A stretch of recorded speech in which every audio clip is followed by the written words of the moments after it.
میں ابھی چھوٹا ہی تھا، کم سن تھا کہ میرے ماں باپ سے پیغمبر نے مجھے دے دی اور میری پرورش شروع کی۔ ابھی تو میں دودھ پی رہا تھا، شیر خوار تھا، جب گود میں لے لیا پیغمبر نے، میری ماں فاطمہ بنت اسد سے۔ اب میری غذا کا انتظام پیغمبر کی سپورٹ تھا۔ اچھا یہ ذہن میں رکھیے گا کہ یہ مناظر آپ نے دیکھے ہوں گے، چڑیا گھر میں تو نہیں دیکھے ہوں گے لیکن عام طور سے دیکھے ہوں گے کہ صبح ہوتے ہی پرندے اڑ جاتے ہیں اپنے گھونسلوں سے، اپنے آشیانوں سے، اور یہاں کہیں میدان میں، کھلیان میں، کھیت میں، باغ میں چگ رہے ہوتے ہیں۔ شام کو واپسی ہوتی جسے بسیرا کہتے ہیں۔ اب شام کو پرندے واپس آتے ہیں آشیانوں کی طرف، تو بچے صبح سے انتظار کر رہے ہوتے اور ماں باپ کا استقبال بالکل آشیانے کے دروازے پہ آ جاتے ہیں، پروں کو پھیلا کے، اور آنے والے ماں باپ اپنے پروں کو پھیلا کے بچوں کو سمیٹ کے آغوش میں لے لیتے ہیں، اور وہ جو بچے چلا رہے ہوتے ہیں اپنی آوازوں میں تو وہ بار بار اپنی چونچ کو کھولتے ہیں۔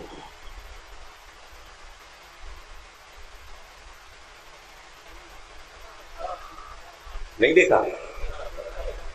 فلمیں دکھانے لگے ہیں، ایک چینل بنا دیا ہے، کیمرے فٹ ہیں جنگلوں میں، دیکھو انسانوں، اگر مشاہدہ نہیں کیا تو تصویر میں دیکھو، اور وہ اپنے اوڑے میں، اوڑا ہر پرندے کے یہاں پر ایک سینے پہ جو کچھ کھاتے ہیں وہ پیٹ میں نہیں جاتا، یہاں حلق کے پاس نیچے اوٹے میں رہتے ہیں، اوٹا بھرا ہوتا ہے، سب اس میں بھرا ہوتا ہے، اس میں چھوٹے چھوٹے پتھر کے دانے بھی ہوتے ہیں، پتھر بھی چگ لیتے ہیں چھوٹے چھوٹے۔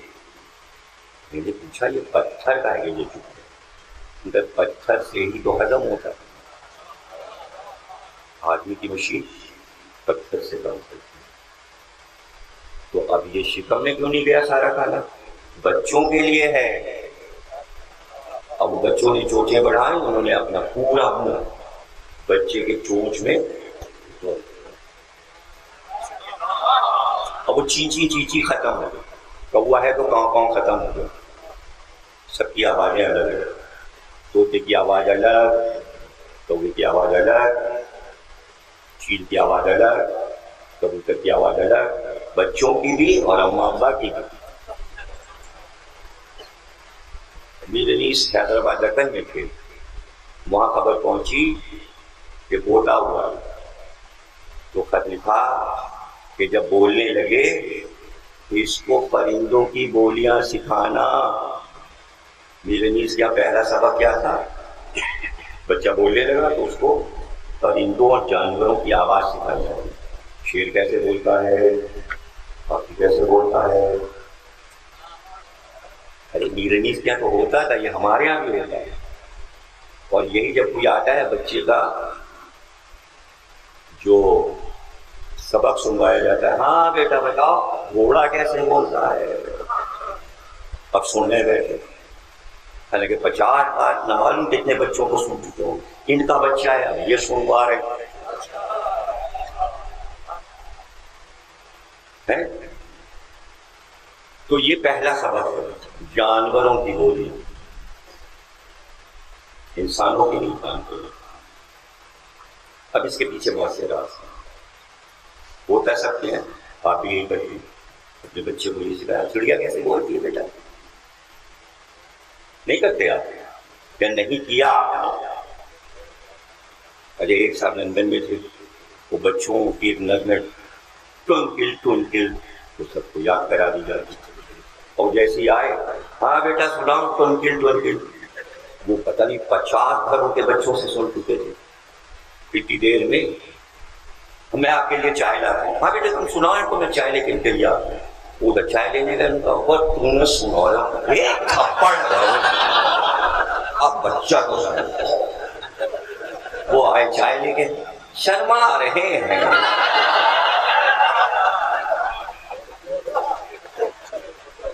اس میں بڑا مزہ آیا آپ کو, اور اس سے پہلے جو پڑھے اس میں کوئی مزہ نہیں آتا, اس کا بھی مزہ نہیں. تو اب جناب عالی پرندے واپس آئے, سارے اڑتے ہوئے آ رہے اور اپنے اپنے گھونسلوں کی طرف گئے. تو کیا ایسا ہوا کہ کوا جو ہے وہ چیل کے گھونسلے میں گھس گیا اور کوا کبوتر کے بچے کو کھلانے لگا؟ نہیں, سب اپنے اپنے بچوں کی طرف گئے. جو کچھ لائے ہیں اپنی نو کو, کبوتر کبوتر کے بچے کو بھرائے گا, طوطا طوطے کے بچے کو بھرائے گا, غیروں کو نہیں بھرائے گا. محمد نے جو کچھ جانا اپنا تھا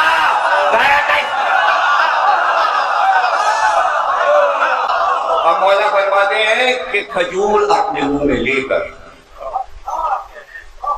سرکار دو عالم دانتوں سے کاٹ کاٹ کے ریزہ ریزہ کرتے اور پھر اسے منہ میں گھما کر دعا بناتے. جب وہ دعا بن جاتا وہ سب میرے منہ میں اگل دیتے. یہ ہے میری پہلی غذا, یہ ہے میری پہلی غذا جو میں نے شیرے محمد سے حاصل دعا کے دینے سے. اب اس میں یہ ہے ضرور کہ یہی پرندے اپنے بچوں کے لیے تگ و دو کرتے ہیں. جب کھیتوں میں گھستے ہیں تو ان کو اڑانے کے لیے بہت سے طریقے ہیں. رزق کو حاصل کرنا بگائے جاتے ہیں. اور اگر امرود کی فصل ہے تو امرود کے باغ میں گھس گئے, کوا بھی شور کر رہا ہے اور یہ بھی شور کر رہا ہے, وہ بھی شور کر رہا ہے, اور طوطے کو گئے امرود کے شوق نہیں. اب جناب کھٹی کھٹی بولتے ہیں, دیکھ دیکھ کرتا ہے جو امرود کے باغ کی, اس کے پاؤ اڑانے کے طریقے سے آواز نکالی, گول گول یہ سب کیا, وہ اڑ گئے. کوے بھی ڈر گئے اور جو دیگر پرندے تھے نیل کنٹھ یہ وہ بھاگتا بھاگتا سب بھاگ گئے. طوطا جو ٹیں کر رہا تھا وہ چپ ہو گیا, اڑا نہیں.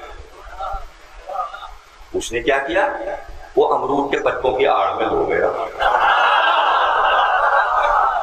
اب وہ مالی کو نظر ہی نہیں آ رہا, اس لیے کہ جو امرود کا لباس ہے وہی طوطے کا لباس ہے. تو یہ لباس سے دھوکہ نہ کھائیے, یہ چھپا لیتے ہیں اپنے کو لباس میں, ہوتے کچھ اور.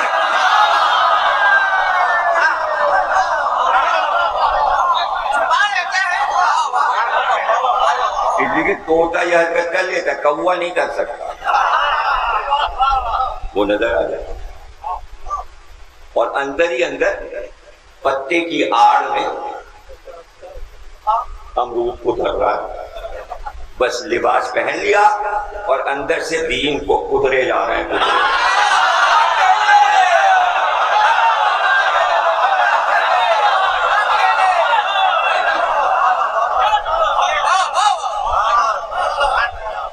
تو ظاہر ہے کہ اپنے ہی کو اپنا سمجھ کر تو پیغمبر کی ساری قوتیں تربیت اور پرورش کی علی کی طرف مکمل توجہ تھی. فرماتے ہیں مولا میرے ساتھ یہ رویہ رہا پیغمبر کا, میرا سر دھلانا, میرا منہ ہاتھ دھلانا, میرے سر میں کنگھی کرنا, اور پھر اپنے لعاب دہن سے غذا دینا, اور جب دیکھتے کہ میں نیند میں ہوں تو سینے پہ لٹا لیتے.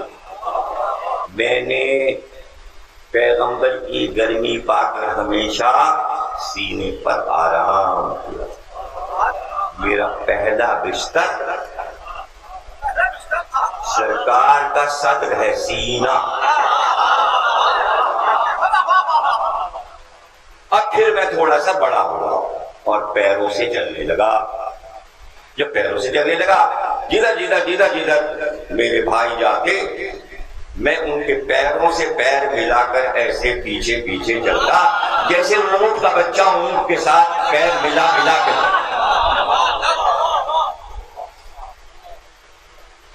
میری پرورش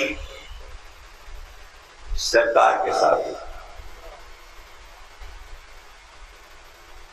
اب یہ بتائیے کہ جس کے راتوں دن سرکار کے ساتھ گزرے، جب وہ غار ہیرا پر جانے لگے گا تو کیا علی چھوڑ دیں گے؟ اب غار ہیرا پر رسول جا رہے ہیں تو علی بھی جا رہے ہیں.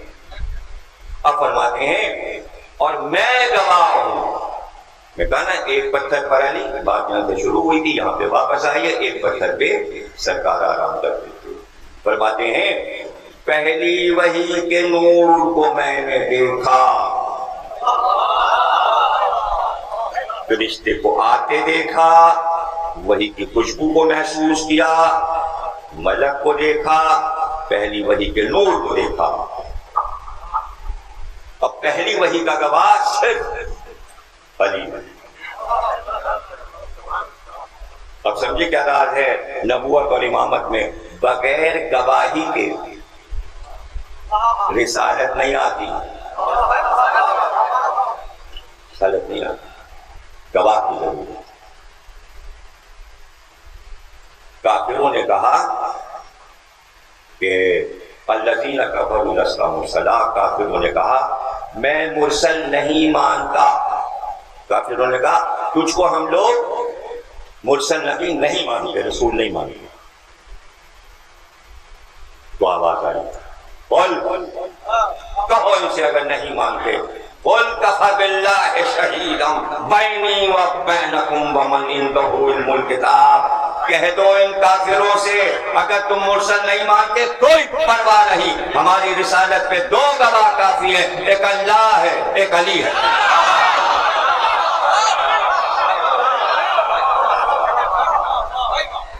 پہلی وحی کا گواہ. اور خطبے کو یہاں پر ختم کیا. یہ جو بچپن اپنا بیان کیا جس خطبے میں نہج البلاغہ میں، پھر یہاں پہ بات کو ختم کیا. ابھی تو میں بچہ تھا کہ میرے مقابل قبیلہ مدر اور ربیہ کے بڑے بڑے پہلوان لڑنے آ گئے، میں نے سب کے سینے چاٹ.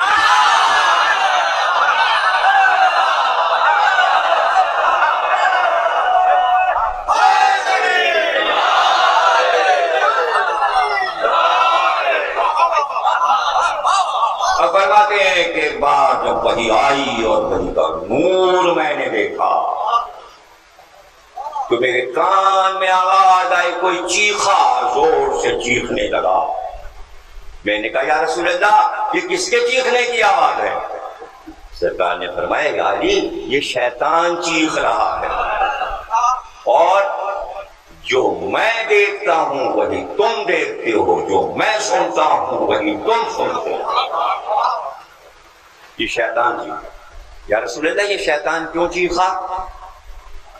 کہ یہ مایوس ہو گیا کہ آخری نبی مقرر ہو گیا، پہلی وحی آ گئی، اب یہ مایوس ہو گیا. مایوسی میں چیخ رہا ہے صحرا میں مکے. مولا نے فرمایا یا رسول اللہ مایوس ہو گیا، کیا یہ اب لوگوں کو بہکا نہیں سکے گا؟ ایک ہی تو جملہ ہے، اگر وہ بھی ضائع ہو گیا اتنی دیر کی محنت سب بیکار.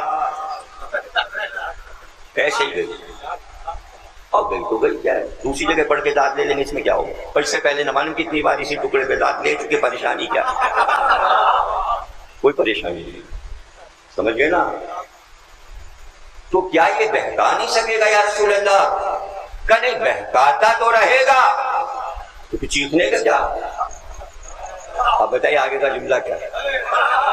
اب آپ بتا دیجیے، اگر دانت نہیں دے رہا تو آپ بتا دیجیے. تو کیا یہ بہکا نہیں سکے گا؟ رسول اللہ نے کہا نہیں بہکاتا تو رہے گا. کہ پھر یہ کیوں چیخ رہا ہے؟ کہ چیخ اس لیے رہا ہے کہ بہکاتا تو رہے گا قیامت تک، مگر بہکانے کی لذت ختم ہو